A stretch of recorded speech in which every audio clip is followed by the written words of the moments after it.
की शुरुआत होती है और हम रेडली और उसके डैड एलियट को देखते हैं। एलियट अपने बेटी को लेकर अपने बॉस के घर जा रहा होता है, जिसका नाम ओडेल होता है, जो बहुत बूढ़ा हो गया होता है और बहुत ज्यादा बीमार भी होता है। एलियट ओडेल के काम में उसकी बहुत मदद किया करता था, इसलिए ओडेल अपनी कंपनी में एलियट को पार्टनर बनाना चाहता था। एलियट फोन पे बात करते हुए जा रहा था। उसी समय अचानक कोई चीज उसकी गाड़ी के आगे आकर टकराती है। तब वे तुरंत बाहर निकलकर उसके पास जाते हैं और उस चीज को देखकर हैरान हो जाते हैं, क्योंकि वह एक यूनिकॉर्न का बच्चा होता है। रेडली उसे ध्यान से देखती है और उसे छू देती है, जिसके कारण उसकी कुछ शक्तियां रेडली के अंदर चली जाती हैं। तभी एलियट एक डंडे से उसे मारने लगता है, जिससे यूनिकॉर्न का खून रेडली के चेहरे पे चला जाता है और कुछ एलियट की आंखों में भी चला जाता है।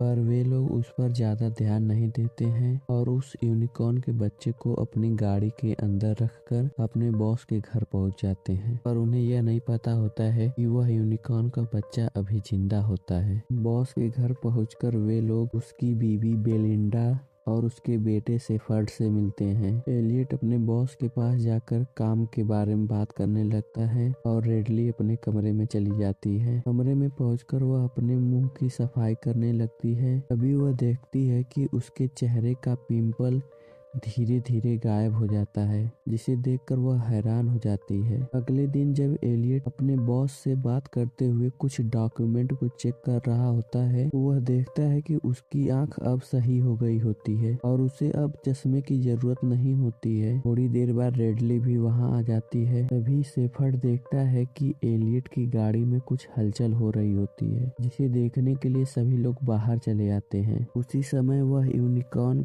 गाड़ी का शीशा तोड़कर बाहर निकलता है, जिसे ओडेल का बॉडीगार्ड मार देता है। तब सभी लोग उसे ध्यान से देखने लगते हैं और उस यूनिकॉर्न को देखकर हैरान हो जाते हैं।